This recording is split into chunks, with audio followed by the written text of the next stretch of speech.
నంద్యాల జిల్లాలో జోరుగా వజ్రాల వేట కొనసాగుతుంది. ప్రతిరోజు 5 మందికి వజ్రాలు దొరుకుతున్నట్లుగా కూడా తెలుస్తోంది. 15 లక్షల విలువ చేసే వజ్రం లభ్యమైనట్లుగా కూడా మనకి సమాచారం. కర్నూలు జిల్లా జొన్నగిరి ప్రాంతంలోనే కాదు, నంద్యాల జిల్లా గాజులపల్లె ప్రాంతంలో కూడా వజ్రాలు వేట కొనసాగుతోంది. వర్షపు నీటి వాగులో వజ్రాలు దొరుకుతున్నాయని కూడా చెప్తూ ఉన్నారు. వజ్రాలను జల్లెడ పట్టి వెతుకుతున్నారు అక్కడున్న ప్రజలందరూ కూడా. వజ్రాల వేట అనగానే గుర్తొచ్చేది మనకు రాయలసీమ. ఒకప్పుడు రాయలసీమను రత్నాల సీమగా అభివర్ణించేవారు. ఇప్పటికే ఆ ప్రాంతాల్లో వజ్రాలు దొరికి ప్రజల తలరాతలు మారుతూ ఉన్నాయి. ఎక్కువగా కర్నూలు జిల్లాలో వజ్రాలు లభ్యమవుతూ ఉన్నాయి. ఆ జిల్లాలోని జొన్నగిరి ప్రాంతంలోనే కాదు, ఇప్పుడు నంద్యాల జిల్లా కూడా వజ్రాలకు చిరునామాగా మారుతోందని కూడా చెప్పుకోవచ్చు.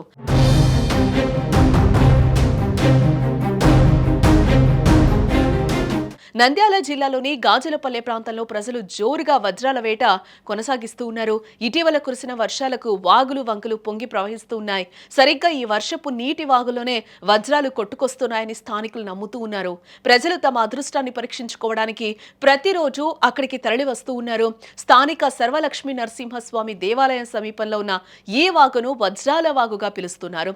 ఈ వాగులోని ఇసుకను మట్టిని జల్లెడ పట్టి వజ్రాల కోసం వెతుకుతూ ఉన్నారు. కొందరు కూలి పనులు మానుకుని మరి వజ్రాల వేటకు వస్తున్నారు. ఒకవేళ వజ్రం దొరికితే తమ జీవితం మారిపోతుందని కూడా ఆశగా ఎదురు చూస్తూ ఉన్నారు. ఇప్పుడే ఒకటే దొరికింది. నేను ఈ మధ్య ఇక్కడికి వచ్చాను, మాది గుంటూరులో.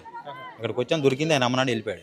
ఎంత వరకు వజ్రాలు ఇప్పుడు లభ్యమవుతాయి? ఎంత కాస్ట్ ఉండొచ్చు? మనం వచ్చి ఇప్పుడు 3 రోజులు అయింది. మన దాల్లో వచ్చాను, ఇవాళ ఒకటి దొరికింది.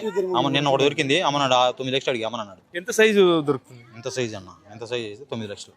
9 లక్షలు దొరికింది. అయితే దొరికింది అమ్మన్నాడు. ఇప్పుడు ఒకటి దొరికింది 20 వేలకు అడిగి అమ్మన్నాడు, వెళ్ళిపోయాడు. 20 లక్షలు అడిగారా? 20 వేలకు అడిగా, చిన్నది. నిన్న 9 లక్షలు దొరికింది. అంతే.